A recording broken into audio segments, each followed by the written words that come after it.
कर्नाटक में कांग्रेस की जीत पर शरद पवार ने भाजपा को धो डाला, दिल्ली तक मचा हड़कंप। कर्नाटक विधानसभा चुनाव में कांग्रेस की जीत पर एनसीपी चीफ शरद पवार ने कहा कि हमारा मकसद कर्नाटक में बीजेपी को हराना था। उन्होंने अपने पुराने बयानों को याद दिलाते हुए कहा, मैं पिछले 8-10 दिनों से जनसभाओं में कह रहा हूं कि कर्नाटक में भारतीय जनता पार्टी की हार होगी। भले ही बीजेपी के वरिष्ठ नेताओं ने कई जगहों पर बैठकें और रोड शो किए हैं, लेकिन हमें यकीन था कि वोटों के माध्यम से लोगों का गुस्सा व्यक्त किया जाएगा। कर्नाटक विधानसभा चुनाव पर शरद पवार ने कहा कि ये कोई बात नहीं है कि कर्नाटक में एनसीपी एक ताकतवर पार्टी है। हमने प्रयास के तौर पर कुछ उम्मीदवारों को खड़ा किया। उनमें से हमने निपानी विधानसभा क्षेत्र के उम्मीदवार को जिताने के लिए ताकत लगाई। अभी तक के आंकड़ों पर नजर डालें तो पहले राउंड तक हमारा प्रत्याशी नंबर 1 था, लेकिन अब वह दूसरे नंबर पे है।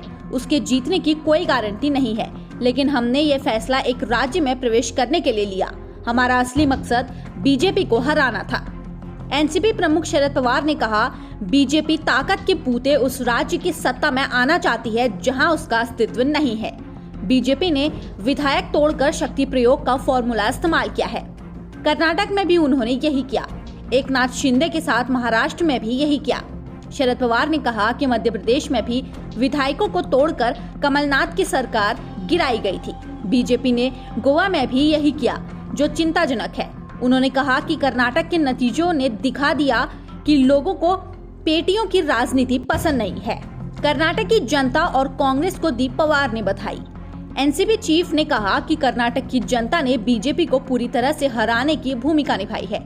इसका मुख्य कारण भ्रष्टाचार, शक्ति, संसाधनों का दुरुपयोग है। देश में गलत माहौल फैलाने वालों को सबक सिखाने के लिए मैं कर्नाटक की जनता और कांग्रेस पार्टी को बधाई देता हूं। देश के अन्य राज्यों में भी ऐसा ही होगा। शरद पवार ने कहा कि कर्नाटक में राहुल गांधी की भारत जोड़ो यात्रा का भी बड़ा फायदा कांग्रेस को मिला है। केरल, तमिलनाडु, कर्नाटक, तेलंगाना, आंध्र प्रदेश, राजस्थान, दिल्ली, झारखंड, पंजाब, पश्चिम बंगाल जैसे ज्यादातर राज्यों में बीजेपी सत्ता से बाहर है। अब 2024 में लोकसभा चुनाव होंगे तो हम कर्नाटक चुनाव से देश की तस्वीर का अंदाजा लगा सकते हैं। फिलहाल आप इस खबर के बारे में क्या सोचते और समझते हैं, हमें कमेंट करके जरूर बताइए। न्यूज़ डेस्क से प्रिया।